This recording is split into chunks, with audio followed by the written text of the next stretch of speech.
This is the second in a series of scenarios we're going to cover about the most common crises you're likely to face. Did you know there are some crises you can plan for? Today we're going to focus on the expected crisis.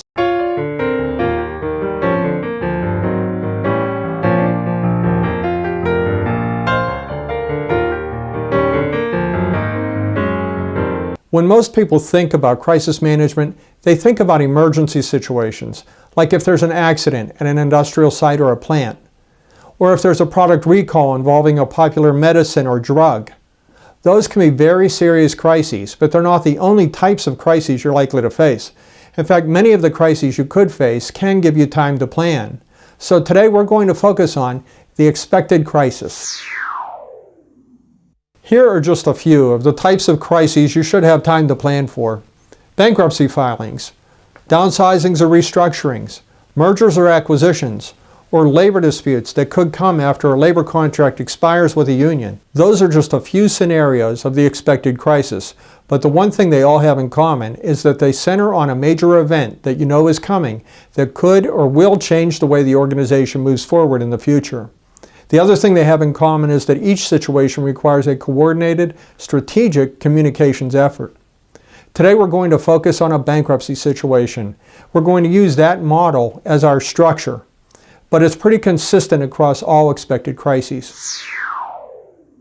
The main difference between a crisis you can plan for and one that you cannot plan for, obviously, is you know what's happening ahead of time. You know how it might happen, you know when it will happen, and you know who's most likely to be affected. For that reason, you can anticipate their concerns and possible reactions to the event. In a crisis you can't plan for, in those first hours, you spend a lot of time trying to find out what's happening, what's true, what's not true, what you can say, and who's affected. But in a crisis you can plan for, you can spend a lot more time focusing your plans on what to say, when to say it, and you can prioritize your stakeholders. In a bankruptcy scenario, your stakeholders are across the board, from employees to customers, from creditors to vendors to investors, anyone who does business with your organization.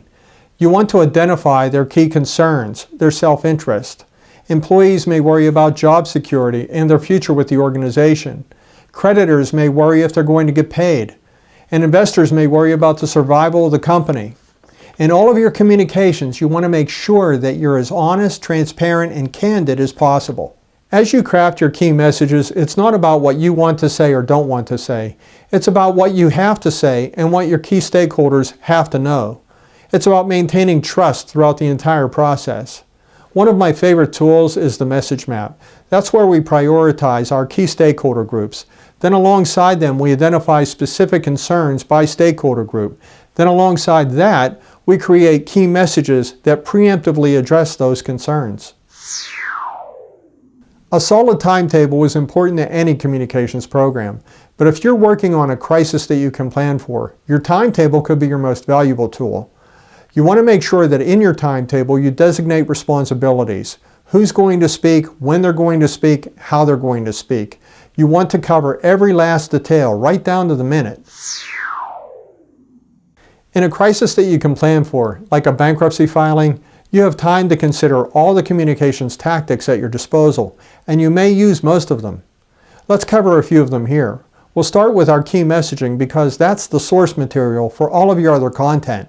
After that, we'll focus on our Q&A, the questions we can anticipate and the answers we have to deliver. From there, we look at our press announcement, our press release that announces the bankruptcy to everybody externally and internally. After that, we want to look at our infrastructure. We want to use our website, our online newsroom, as a depository for all of our content so that people know where to go to get the latest information. There should be background information on that website, background information on the company or the organization, background on the bankruptcy process, even a chronology of events that led up to the bankruptcy filing. From there, we want to look at customized communications to specific stakeholder groups, like customers, employees, vendors, creditors, even investors. Then we want to look at talking points and frequently asked questions. The frequently asked questions source material might be on your website, but that might be also used to drive small group meetings at the workplace and also large group meetings at the workplace. You might want to create videos using the CEO as your spokesperson. Your communications program should incorporate feedback channels and mechanisms, and you should conduct proactive outreach to other external stakeholder groups in addition to the media, like elected officials, civic leaders, community leaders, anyone who cares about the workforce and the organization and has an opinion on the bankruptcy.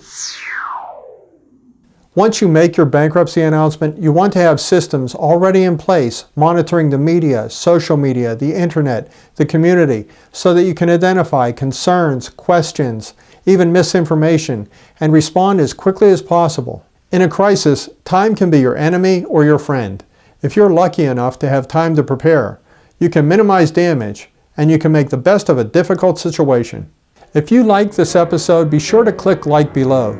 And if crisis management is important to you, make sure to click subscribe below. And if you have any questions or ideas for future episodes, include them in the comments section and we'll get back to you.